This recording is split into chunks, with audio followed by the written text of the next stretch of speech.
Hey guys, Marley here. Just wanted to say thank you all so much for your continued support of our little micro corner of the YouTube webs. I kind of feel like YouTube lost its mind over the past year, and it's made it really difficult for small channels to survive, and a micro channel like ours by all means should be dead in the water. But I mean, we love doing this and we love you guys, so can't stop, won't stop, doesn't matter. So yeah, thank you for everything, and I humbly request that you continue to support our little endeavor here. We're actually working on getting some fresh art for the channel and a nicer icon and things like that. We've had some things in the work for a while now. Anyway, I just wanted to pop in before the video started just to say all that, and I hope you enjoy!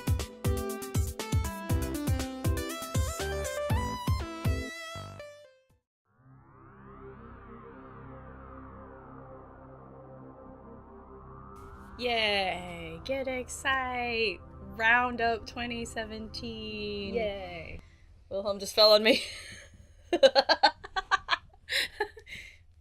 Ah! Sorry, Wilhelm. That's his other voice. Yeah. So should we start with like the side ones, or should we start with like the big ones? No, let's start with the small ones. The small ones? The little ones. The little ones? Okay, we're going to start with the little ones, and we're going to sit here and we're going to eat chocolate, because we're professional like that. I didn't know we were going to do that. Yeah, I just decided just now. I was like, we're going to eat chocolate while we're doing this. Take this. Mm-hmm. Thank you. Cacao-style Milty Kiss. Yeah. With berries. And snow, because it's winter, I guess. Okay, wait. Dink it and sink it. Yeah, we gotta toast to this. Get excited. Yeah, get excited. And sink it. Oh, it's so good. You didn't know this was gonna be a food video. You thought we were gonna have video games. No, let's talk about like the 20 pounds I put on last year. Dude, food's good, man. Hashtag food before dudes. That's an official Teatime hashtag. Foods before dudes. That's a life hashtag for us. Hashtag do not steal. Hashtag original hashtag do not steal. That's right. No! Oh gosh, I had this all balanced all nicely. It's all gone to hell! Seriously, it's still falling. This is my life. Falling. Seriously. Falling out of tune. So I wrote down my list from last year. Right. So the Resident Evil 2 remake was on my list because I was really hopeful, and a lot of people were talking about it. Yeah, everyone was like it was already happening and it was already like going. Yeah, but then they announced it again. Yeah, they're like, look, a cake with eyeballs on it that says "We do it." Well, yeah, you do it. We know you do it. You said you were going to do it. I thought you do it. 2 games that didn't necessarily come out 2017, but I played finally. Oxenfree, which is fucking awesome. Everyone should absolutely play it. It goes on sale all the fucking time. You have no excuse, and the soundtrack is amazing. And Fran Bow. And I'm gonna talk about them. Oxenfree, I didn't really know what to expect, and it kind of blew my mind. It was like a completely new narrative kind of experience that I was not expecting at all. Fran Bow, on the other hand, is visually stunning, and I love it. And the story is there. I think they had too many ideas that they were trying to put into one product, because let's face it, it is a product at the end of the day. And but all of the original art and the really strong moments all kind of saved it for me. I still love it. I thought it was a great game, but it is an adventure game, and so it is a bit slow, and sometimes you get stuck and you're like, what the fuck am I doing wrong? Most of the puzzles in the whole first half of the game, I solved no problem. But then I got to the more whimsical side of the game, the less horror-oriented side, and it was like, what the fuck am I There's a what? There's a who? I gotta go play another game of tic-tac-toe? Like, what the fuck is going on? I still recommend both of them. Unless, like, especially Oxenfree. I recommend Oxenfree pretty much to anybody. Franbo is about, like, whether or not you're kind of into that weird, creepy, whimsical style. So, I'll leave it at that. One of the games that was on my list was Breath of the Wild, which I did not get a chance to play because I am struggling with crippling debt. Yay! So, but it's fine, whatever. And that's life, right? So, like, boo-hoo, I can't buy a Switch. Like, whatever, some people can't eat. So, like, so I didn't get a chance to play it. It looks amazing, and all my friends who have it absolutely love it.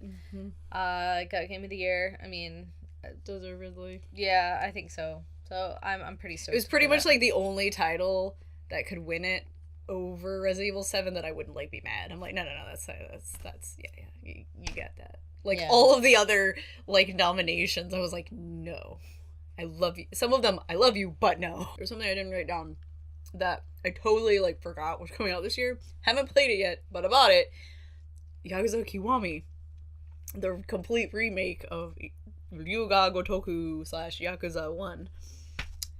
I'm really excited to relive with the addition of the Majima Anywhere system. He could be anywhere. Wait, I hear something. Wait, hold this. Hang on. Could it be? Is he also here on my perfume shelf? He really is anywhere, isn't he? Is anywhere. Oh. Wait, it's like, this doesn't have, like, the ridiculous, like, box where you actually can see him and he's, like, wearing the fucking construction helmet. Save the puppy. It's like, damn straight this gangster's gonna kick these punk kids' asses trying to beat up some poor animal. Just kick their ass. They're kind of, like, they're, like, throwing rocks at it or something, right? And then it's just, like, you throw rocks at the puppy, I throw this bike at you. Ah!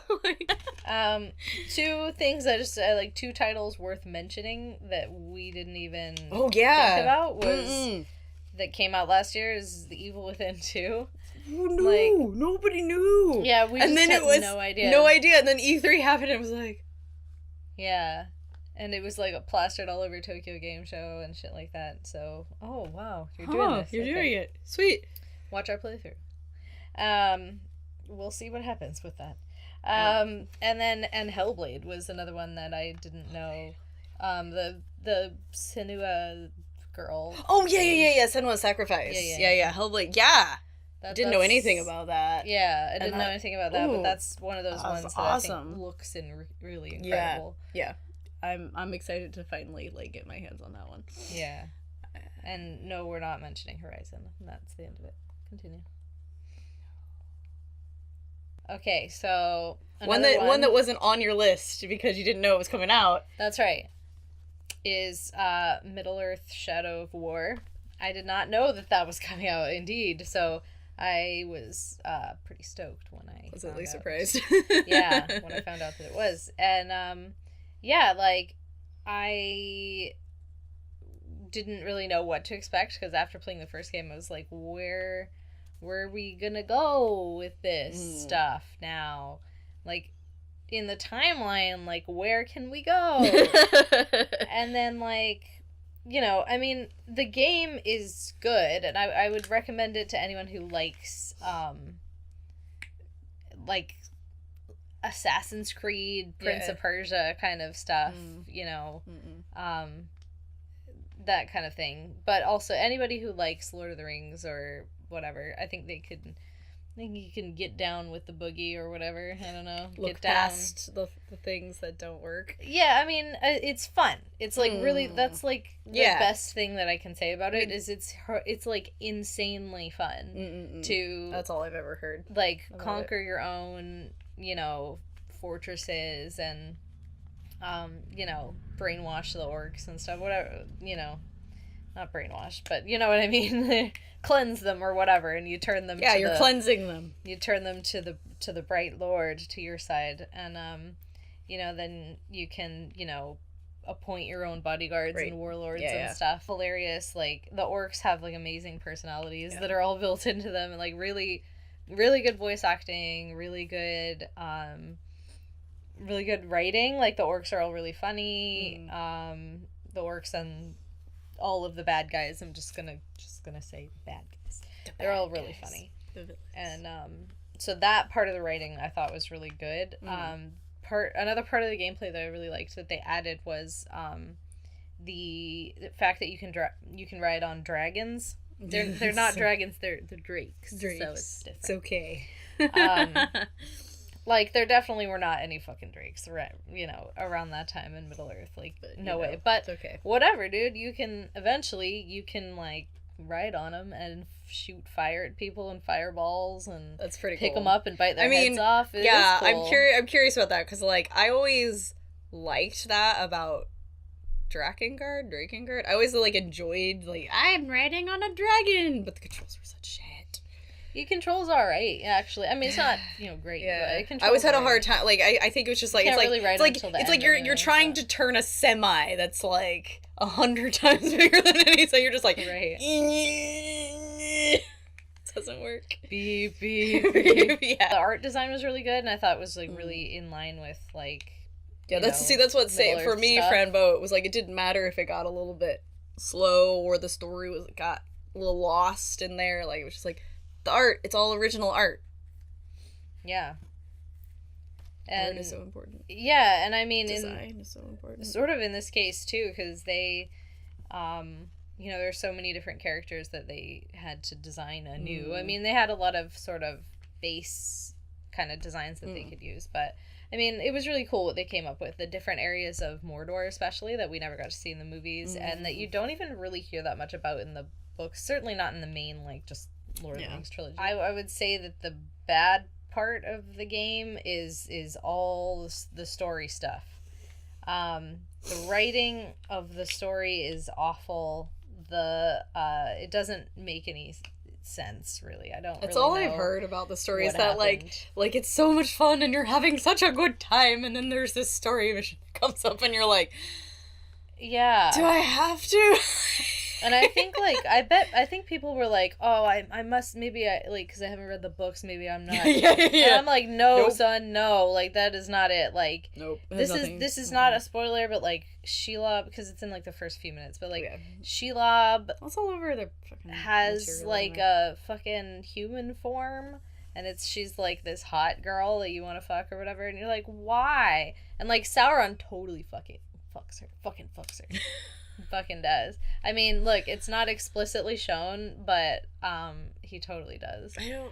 And look, okay, like I'm not a lover of Sauron, but he wouldn't fuck a spider, and definitely not the spawn of Ungoliant. Are you kidding me? No way. He's kind of scared of Shelob, if I'm not mistaken. Really, like, I mean, they've all of those bad guys have been scared of the spiders for forever. Spiders are scary. Yeah, I mean, I won't For a go lot on. of people. Read the Silmarillion. And there was a Balrog, like, this orc necromancer, and he's like, I'm gonna resurrect. I love that. An orc necromancer was like, yeah, I got this. Like... Yeah, dude. I mean, they're just like orc goths, and they're like, we're gonna resurrect this Balrog. That didn't make any sense. And then there's this other character. Who was it? Karnan? Yes, I think so. From the Forest of Nurnin. Yeah. Like, yeah, she... I remember seeing her. I mean, she's like a tree lady. She seems cool, but... She's really cool, but, like, I don't know what she is. Like, I don't... understand what she's supposed to be. So even if you don't know anything about Lord of the Rings or anything at all, you don't care whether it fits into canon or not, I don't think you'd understand it, like... Even if, like, I think it was just really, the writing was kind of, like, incoherent. I don't know. It wasn't, I don't know. But I still highly recommend it because it's really fun. And it is cool, you know? I mean, the Witch King's there. He's cool. Sauron, they show Sauron in his fair form, and it's like, ooh! And, like, as it should be. And, you know, it's good. I mean, they have some good, it has some good moments. Wait. We need another chocolate. Thank you.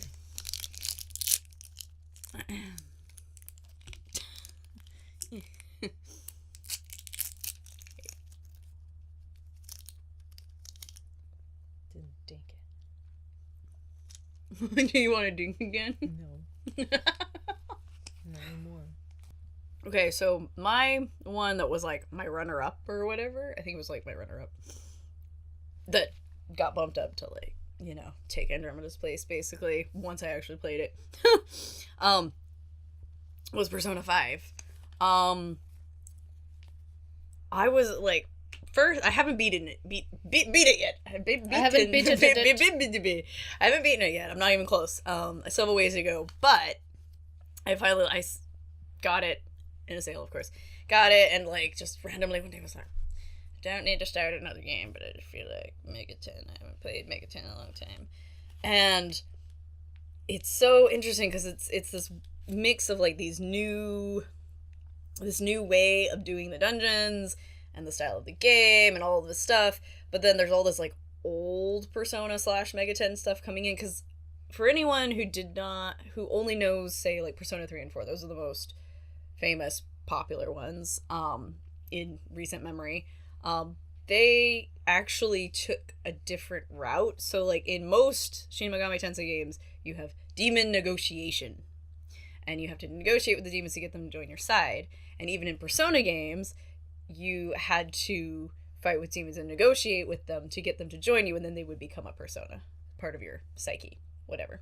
And then 3 and 4 changed it so that you're just doing things like you're just fusing, you know, you acquire different ones, and it's not the same. Like you're not like bargaining with them. They brought that back, and there's so many, like immediately was all of these like really recognizable. There weren't any like new demon / personas or anything. It was like all those like, oh my god, it's all the most old school like Nocturne, like this is great. So that's cool. But the one biggest thing I wanted to talk about was like the protagonist's backstory, because like I wasn't that interested in the protagonist just by default. I'm usually not. I'm just like, okay, whatever. I like Tetsuya a lot from 2, and I learned to like Minato from 3. But everybody else, I'm just kind of like, whatever, they're cool. Like, okay. This guy is so cool. He's so badass. Like, his whole life has gone down the fucking toilet because he, like, stood up for what was right. And I feel like most of the time, all the time, Persona is always very topical. You know, it's a bit problematic, and it is, I hate to say that because it's a Japanese game, but in a way, some of the problems that are still prevalent in the Mega 10 games are because it's, like, this kind of old-fashioned thinking kind of thing, so we won't talk about that. But overall, Persona games are always very topical. And of course the art is always like really amazing and cool. I was afraid, because it was so hyped and people were loving it so much, I was afraid that I wasn't going to like it as much. But I had the same thing with 4, because like 3 was like a surprise hit to a point, over here anyway. I say over here, over in the States. It was a surprise hit in the States. It was more popular than people expected. And then, so 4 was like really, like, because all these people who like missed out on playing 3 right away and had bought it later were like, I gotta play, they always, you know, Mega 10 games are always hard to find. And then they like printed plenty, so it was fine. But then I was a little worried, because I was like, I don't know. I don't really like any of the main characters' designs. I don't know. I'm not that into it. I just like the cat. But so far, I'm really, really digging the setup and the idea of like going into people's heads, basically, is what you're doing, which is neat. If you haven't ever gotten into Persona, you can totally start with this one. Like, you don't need to worry. None of them are connected in the slightest. Hashtag, in case you didn't know, they're just not. And generally the Mega 10 games are not connected. They're just in the same vein of story.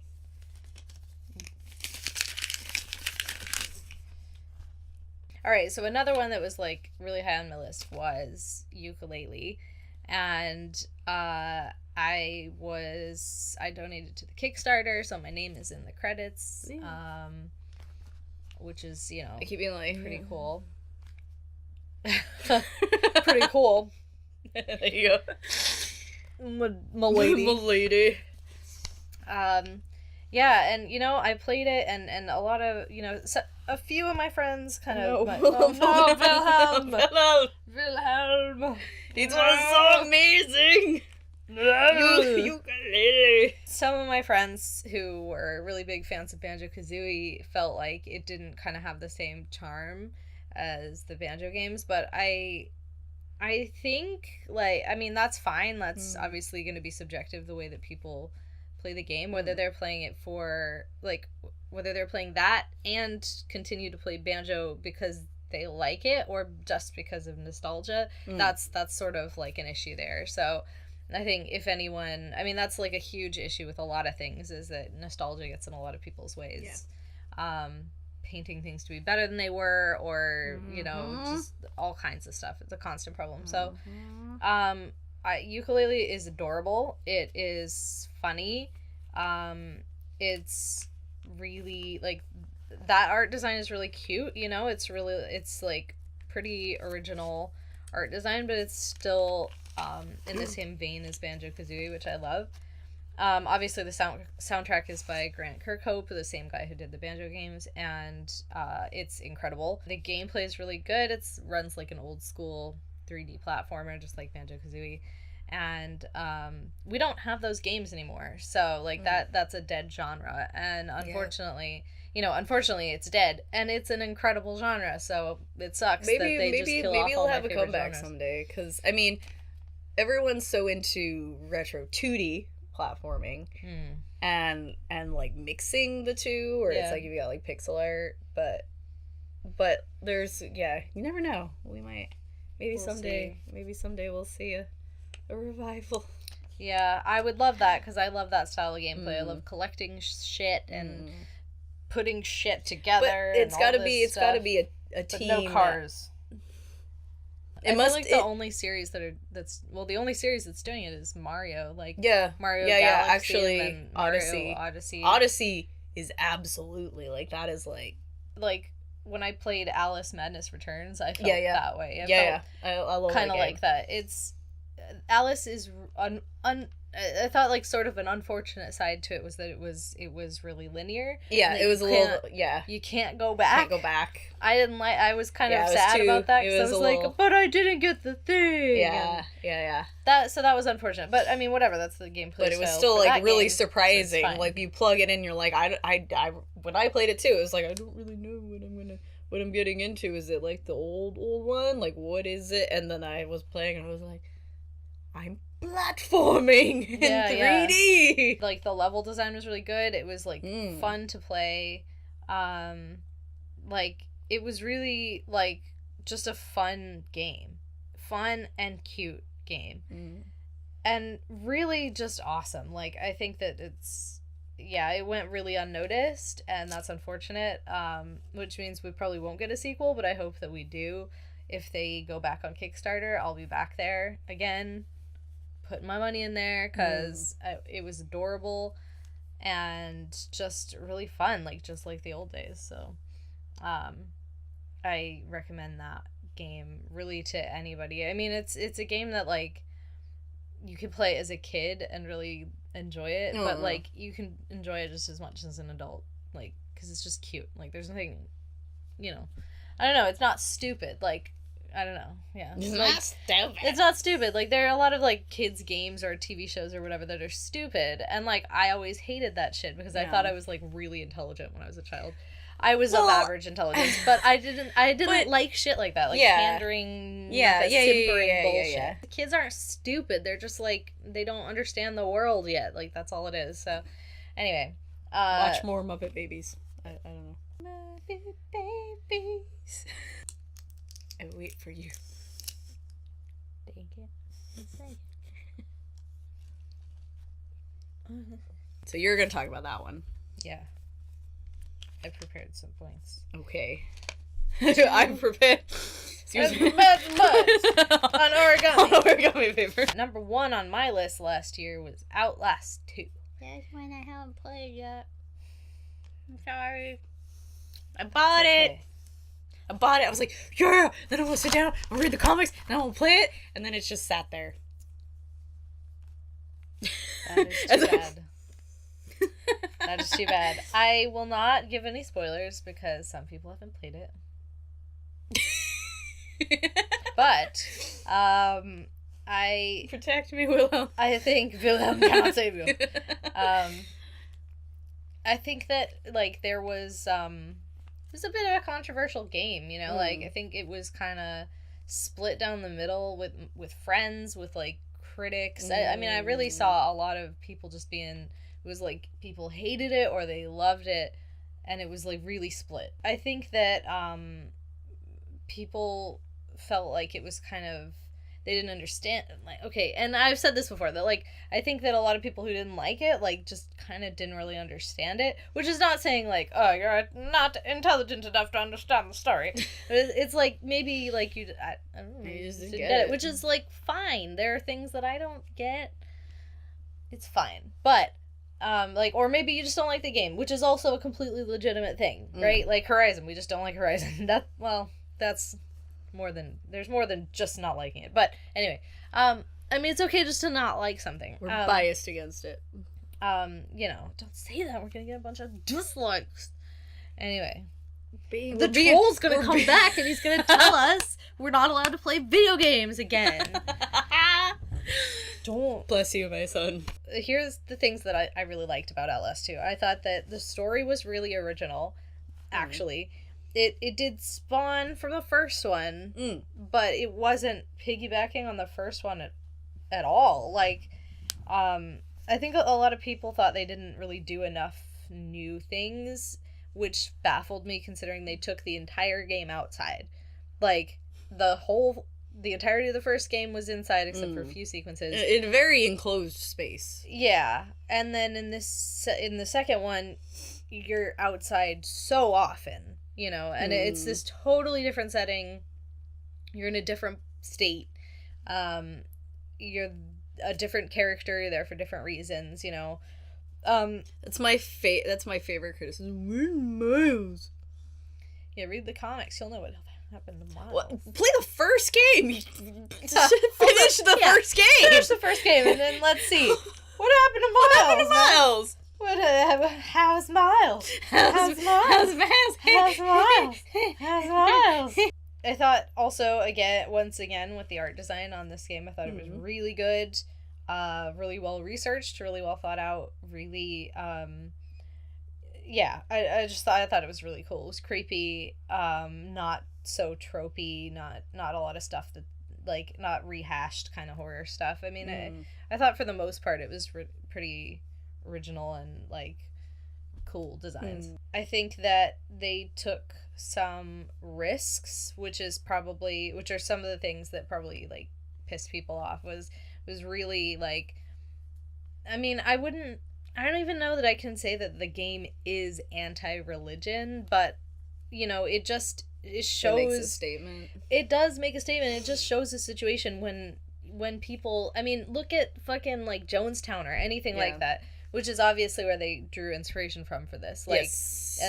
Especially SLDS for the promotion. And those people. I think it's just showing, like, a situation can become really bad when people have blind faith and you give people in positions of power a lot of power, like, blindly, you know, and kind of follow people and don't think about it and things like that. And so they wanted to make that statement, and I thought that was good. I think that people thought it wasn't relevant, but I just don't really agree because they just took a different, like, it's not the first game. Speaking of games that are tackling something that is, like, 100% relevant right now. Yeah. Blind faith. Yeah, I mean, and then it splits you know, like, you've got a divide even within the game. There's a divide there that I'm not going to go into, but like, even then, you know, you're splitting up into smaller and smaller groups, and, like, how does that actually help everybody, you know? So it was risky. The ending was really a risky move, which I think was another thing people hated. People hated the ending, and they said, like, oh, it doesn't make any sense, and, like, blah, blah, blah. Like, it does, though. Like, I'm not really sure what people don't understand about it. Like, maybe, like, I don't know, like, play the first game, read all the notes and stuff. I did read the comics before, but I really don't think that you have to read them in order to enjoy the second game.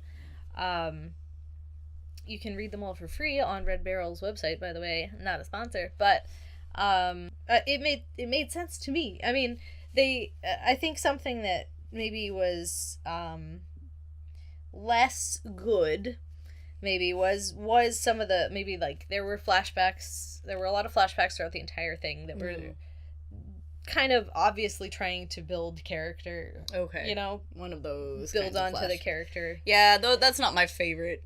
And it's, you know, it's a thing that you can do to try to like flesh out a character that you aren't, that's the only way you're going to get to know them. Yeah. Not my favorite, but so, and that's like, that's a it. Decent criticism, like, if you don't like that. I think that's my problem with it, is like a lot of the time it's like, I don't need to see this shit. Like, that's usually the problem, is that it doesn't actually show you anything that's particularly character building. I mean, the flashbacks are they're playable. They well, that makes it all the better. Like, if you play them, that's fine. I think so, and it goes doesn't bother me so much if you can play them. It kind of draws a parallel between what's going on in the game at that moment and something that happened in that guy's past, and it's not, you know, I mean, it's interesting. It's not irrelevant, and so I don't know, but some people didn't like it. I mean, that's fine. One thing that I did like that I forgot to mention was that there are some new mechanics. You know, like they introduced the sound aspect, so you can kind of, you know, if you're hiding in a barrel or something, you can be like, well, okay, where's my enemy going to be at? I can't see them because I'm inside a barrel, so I'm going to amp up my microphone so that I can hear where they are, and like, you know, your directional mic will tell you, and that's really cool, and you can like eavesdrop on conversations that way and stuff. That was cool. There are no longer so you remember how Miles would write notes, right? Yeah. It'd like, be different from finding a file. Yeah. You write your notes. If you were looking at something of note, through your camera, it would be like, like he's writing something about like what he's seeing. Right. Now in Outlast 2, it's not that. There's none of that. What you do is you watch that sequence back again within your camcorder, and then the main character comments on it. And I thought that was cool because it kind of, you know, I don't know, it's just a different way to do it. It's a different way to do it. So that's cool. You still find notes, and possibly you still draw find attention to something you didn't see. Creepy shit, you know. But yeah, like there were times when I was like, I didn't even want to see that. Like, you know, what's creepy? It's telling me to film this, and okay, I got it. Oh, I think that like the only thing that I just kind of like really got frustrated with, I mean, people said it was like too hard, which again, like, you know how we don't like that argument too much. Like, get good, man. Like, I don't know. Even though we also become salty babies and complain when we want something to be easy. Hey, I mean, maybe we do that, but we still get good. You got good. You beat that boss. I did. Just saying. Like, I mean, you can complain along the way, but like, buck up, get good, man. I don't know if the team was quite as large, or if they had the same, you know, abilities and that they did. Or it could even be the opposite. Maybe they had more manpower, but that poses a new kind of maybe challenge. So I think the biggest fault that the game had was the fact that it was outdoors, and I mean, it was really cool, but then you're doing the same thing that not the same thing, but something you're doing in the first game, which is you're kind of parkouring shit, you know? Right. You're jumping on stuff and climbing things, and you have to get away. And it's really awesome to have that outside as an option, but it was really confusing at first, and not even at first. Like, even throughout the game, there were a lot of times when I died because I straight up didn't know which rocks I could climb on and which were invisible walls. So, I mean, that's a problem. That is a problem. That's legit a problem. That's a totally legit criticism. If that's a deal breaker for you, then like that's okay. You don't have to play the game. You don't have to like it. That was confusing, but I still felt that it was worth playing through that. I mean, if you look back at any kind of great survival horror game, I mean, look at, you know, Resident Evil in the early days. Like, you know, you think that's great gameplay. Like, you think Resident Evil, or, you know, like, you think Silent Hill 4 has great gameplay, great combat system or something? I mean, like, you know, it's... Horror is not without flaws, and gameplay is always going to be something that's difficult thing to manage. Horror always has that difficulty of like everyone is so attached to realism and horror, and yet at the same time, like, they're like, look, realistic. We like that part, though. Like, that's great. But, like, yeah, when it comes down to the combat, there's this thing of, like, either I am trained buff person, I shank you, I have no problem doing that, or it's like, there's no way. Look at that spike on the audio.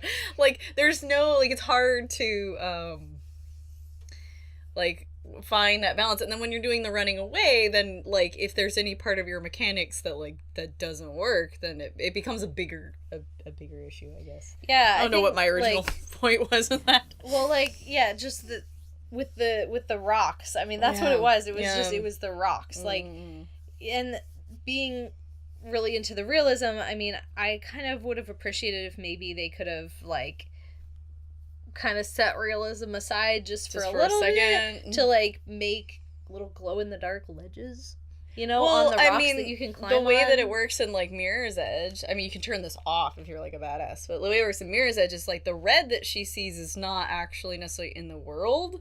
Oh, that's cool. That's, like, a thing. It's, like, that's how you know where to go, is you see a red thing. But that's not that it's necessarily red, it's just that her runner's that's her runner's vision. Like, she's queuing into, I can grab that. And that's how the game's showing you, is, like, by turning it red. And sometimes as you approach something, it turns red. In the first game, anyway, I still haven't played Catalyst. I don't know if they do the same thing. Yeah. Like, that's something I think that they could have thought yeah, about even just more. even just a little outline. Or, man, I'm not gonna lie, like, I got so confused. Even in the very first moment of gameplay, the first, like, literally the first few minutes, that area, you have to climb, and I was like, I don't know what I'm doing. I didn't know what I was doing, and I didn't know how to climb, where I could go, and then it's marked by bloodstains, and you're like, but that's everywhere, like, so there's that. So that was frustrating. I died a lot, but I also got good, and I beat the game, and I got the best ending, and I don't know, like, I really enjoyed the game despite its flaws. So if you can handle a bit of flawed gameplay and, like, a story that isn't super cut and dry, cut and paste from, like, a zillion other Hollywood movies, like, this is something original, something different, then, I mean, I think, yeah, if you can handle that, Outlast 2 is for you. If you liked the first game. If you didn't like the first game, don't play the second one, because you're not gonna like that. You're not gonna like it any more better. Alright, so here we go. My number 1, your number 2. Yes. This past year, was Resident Evil 7, which of course was the first one coming out of the year. Yeah. So, like, I wrote 3 little questions for myself. I was like, how do I talk about this, again, without, like, really going into it? Because, like, yeah, some people still haven't played it, and personally, I think it's still within should remain relatively spoiler-free realm, especially with all the DLC shit coming out. It probably got really easy to get spoiled on the main game, what happened in the main game. So, my first question was, did it live up to my expectations? My expectations of it. Caress. Ethan. And yeah, like, the first thing I wrote down was like, absolutely. This is a game that, like, yeah, the first time we sat down to, like, play it, it was, and we'd played the demo. Yeah. A bunch. But, like, we sat down to play it, and I literally screamed. And it wasn't a jump scream, it wasn't a I'm startled scream, it was, like, if you watch our fucking video, or I think it's in the first or second one video of our LP, it's like, I don't even know how I made that sound. I can't recreate it because it came from somewhere very primal. Yeah. It wasn't really a scream, but it was like, whoa! Like, I can't do it. I don't even know. It was like, I was just like, ah! It was a fear warble. Yeah. Because I was just like, it legit frightened me. Like, that game frightened me. Voice cracked. Frightened me. Frightened me in such a good way, because, like, I mean, I actually got asked, I mentioned recently, like, on Reddit, of all things, you know, that I had finished Frambo finally, and somebody asked me, like, is it really scary? Because, like, I love scary games, but if it's truly frightening, like, I usually need somebody to be with me when I'm playing it. Like, I like to have a buddy. And I was like, I mean, unless you're really squeaky about gore, blood stuff, like, not really. I didn't find it scary at all, but it is disturbing. Because for me, disturbing and scary can be together or separate. Yeah. Like, to me, Franbo isn't scary, but it's very disturbing. Resident Evil 7 is both. Like, it has its moments where it's like, no, that's just not okay. That's like, this is not okay with me right now. I don't like this. Like, please stop. Please don't. Please don't. Oh no, I don't like it. And then, yeah, there's parts where it just literally, I just scream, just frightened, just completely terrified. Yeah. And by the end of it, like, the only thing that there was only, like, one scene that, again, we talk about it in the thing. Don't want to, like, go into it, spoiler free, but, like, there was one scene in the whole game that we both were like, yeah, I wish you hadn't. You didn't need to. I don't like when a game tries to tell you what to feel. Yeah. In that way. Like, when it forces you, like, feel this way about these people. Instead of just showing. So that was the only thing. I think it would have been in the end, it would have been a lot stronger, overall as a game. And they still could have left the stupid cheesy line at the end that kind of hooks into that. Yeah, there's some cheesy Resident Evil writing at the end. Big surprise. Like, they could have still left that, and we would have all gone like, yeah, okay, Resident Evil, yeah, okay, got it. And then we would have played the DLC and been like, what the fuck? Yeah. It would have blown our fucking minds. I think so. It would have blown our minds. I think they should have left it. Especially because Daughters came out, like, right away, practically. Like, really early on. So it wasn't one that we had to wait until the end of the year for. Yeah. So, like, I don't understand why they kept that scene. It was not... I don't know, maybe they thought they were being like, look, isn't it cool? No, don't tell me that. That makes it cheap. It felt really cheap. Like, oh... It didn't make sense either, no, to be honest, it really... Like, it was just like, why do I need this? Like, it doesn't matter whether Ethan feels this way towards this person. Like, it doesn't matter in the end. So anyway, yeah, like, our suit, like, trying to be as vague as possible there. But yeah, that was literally the only part of the whole game that I went like, yeah, really just take that right out. Just cut that out, and it would have been perfect. I'm not saying it's a perfect game. It's just, for me, the experience overall felt like so solid and felt like such a good balance between, like, the new, more, like, where Resident Evil games have always been action, but, like, you know, they've tried to they've had to, like, try to top themselves every time, and it just got out of control. So it's this weird thing where they still manage to somehow top themselves, but they build up to it instead of just, here you go. Yeah. Like, from moment one, it's like you're building towards this big thing that you know is going to happen, because some big thing always happens. And and there's still some cheesy writing and some dumb shit that feels very Resident Evil. Yeah, that's why it's okay. And that's why it's fine. And I don't know, like, it felt like a good balance between, like, the new and the old. And you know, like, we're all, everyone who, unless you hated the game, which that's fine, but, like, everyone who liked it, everyone is just like, please don't fuck it up, please don't fuck it up, please don't fuck it up, please don't fuck it up, oh my god. And like sign-offs on reviews have been like, can't wait to see how you fuck it up this time, like, can't wait to see how you can manage to screw this up. And it's like, Capcom, please. Please, like, look at what you've created. Look at this thing you've created. Like, look at what you've look at Resident Evil 7. Now look at 6. Now look at 7. Now look at 6. Don't worry about the other ones. Just leave them. Just leave them. Just look at 6. I think, you know, they're gonna look where the money is. Yeah, I hope. You know, like Disney, so. Right? I mean, hopefully. Like, yeah, everyone can hate and say that, like, Disney ruined Star Wars and Marvel and stuff, but, like, I mean, and that's fine if, like, you don't like that stuff. That's fine, but, like, I mean, they go where the money is. They're like, oh, you want more Star Wars movies? Look, here's a bunch. And you're like, dang, okay, cool, thanks. Yeah. I happen to like them. Hey, That's you like great. Star Wars? We're going to create an entire theme park that sounds like KOTOR. And it sounds like it's going to be like KOTOR in real life. That's so cool, dude. Like that you're going to, it's like you get your own little mission and you get to be like a special person and everybody gets their own thing. And it's just like, that's so cool. That's so cool.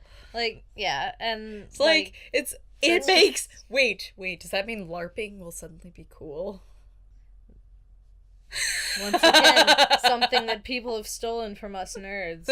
One other thing that I wrote, I was like, so is this like one of those things where it's like, oh, I really loved it, but I probably, like, I don't know if I'll play it again, kind of thing. Even if you, like, because there are games that I really, really like and love even, but I've never played them again.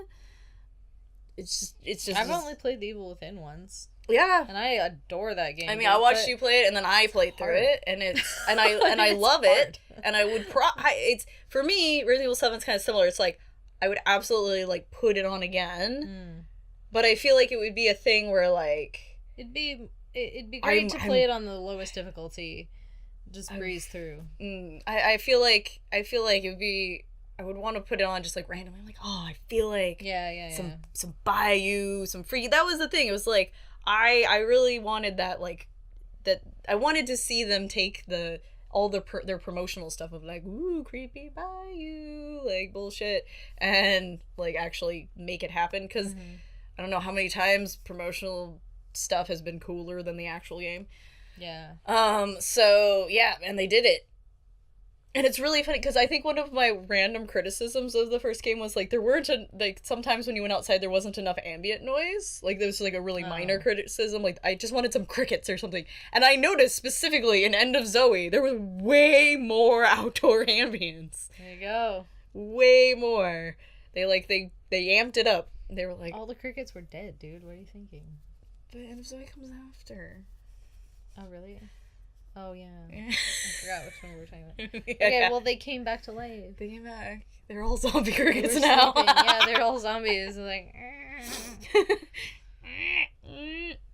or however they rub their legs together, right? If it weren't for Breath of the Wild, Resident Evil 7 would be absolutely 100% game of the year. Yeah. And for me, it was my game of the year. Yeah, I really like those...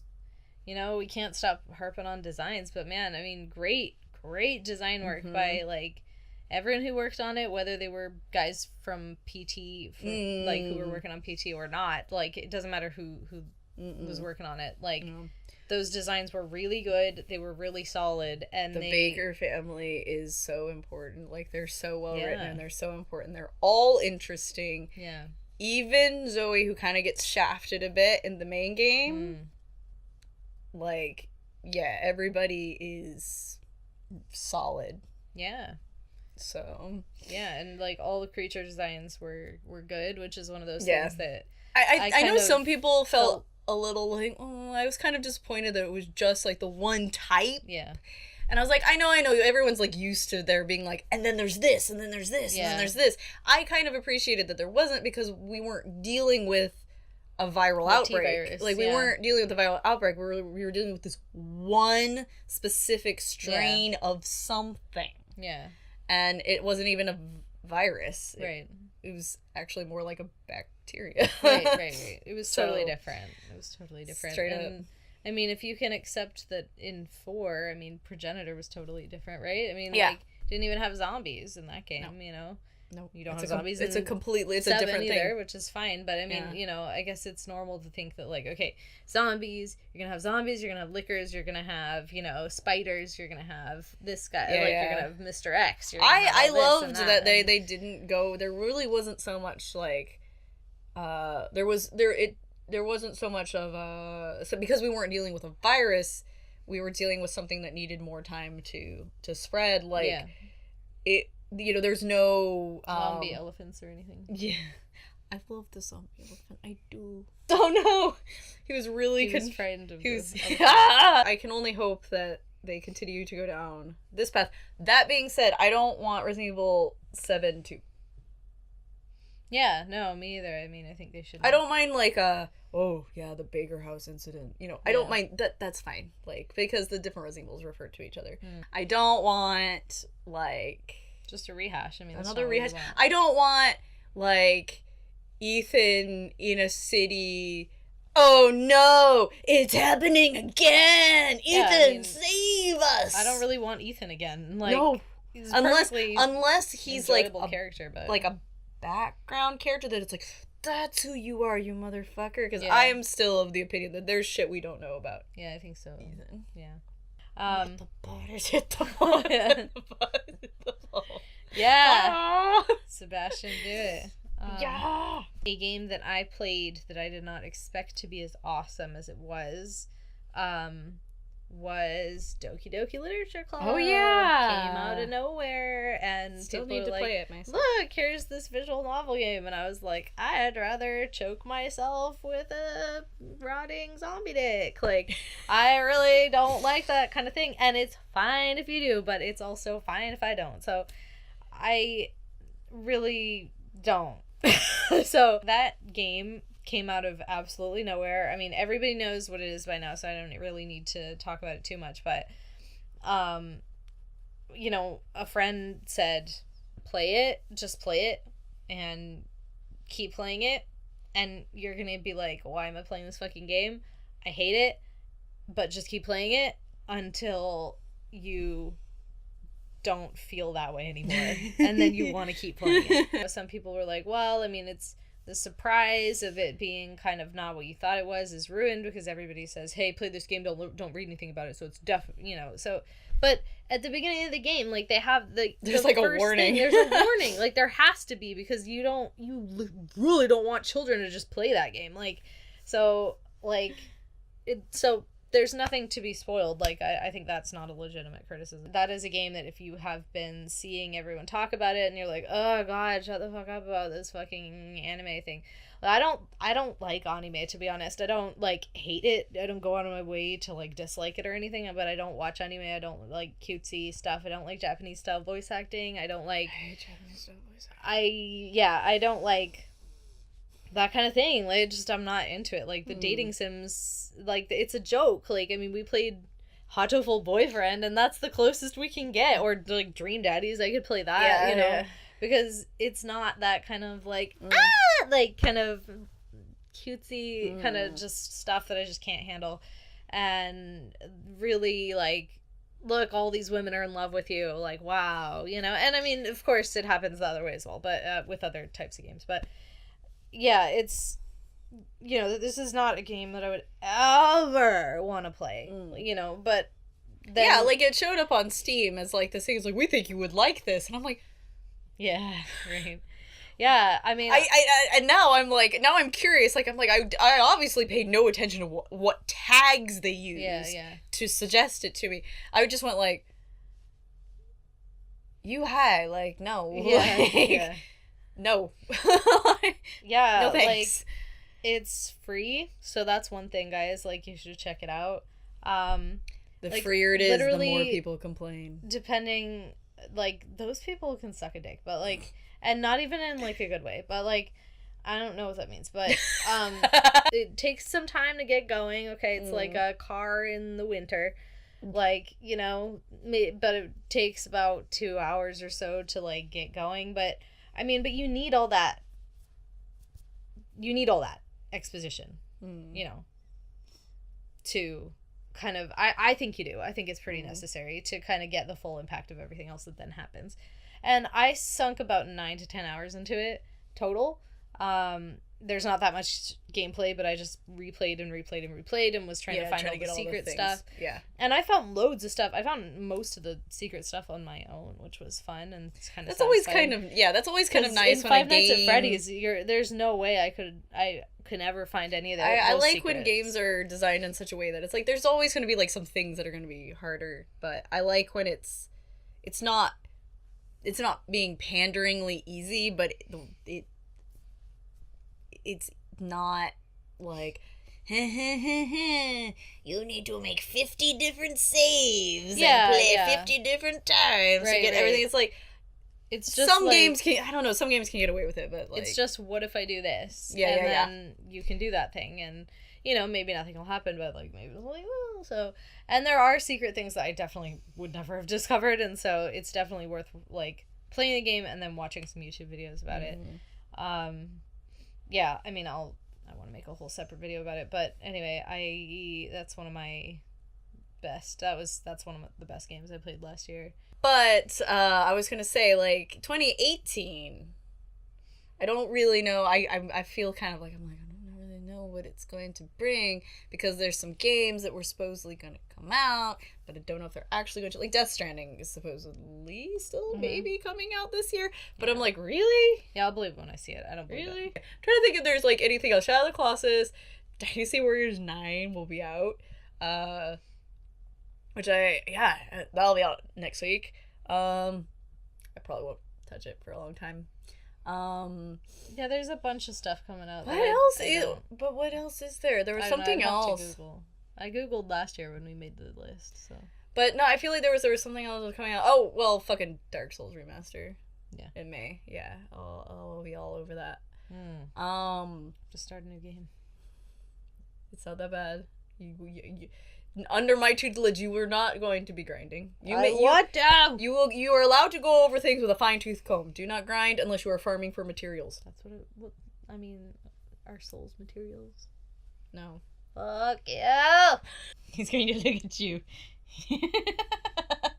Indeed. Exorcism. The power of Godzilla compels you. Ultraman? Are you even from Godzilla? Yeah, I think he's an Ultraman monster. Totally from Ultraman. An Ultraman monster, I think. Look at your ass. No, your foot. Just kidding. I haven't even... No, it just says it's made in China. China! Pretty sure he's Ultraman, because he's like one of those cheapo ones. Yeah. Near the register. Whoa, Ultraman roasted. They're always cheaper because they're simpler. It's like a frog. I feel like a frog. That's where it comes from. Comes from the chub. Where does Albert Wesker come from? Comes from the loins, you know that. Gross. I'm trying to imagine like a vocal technique that involves like, and now you must. I'm squeezing them. Squeeze your loins.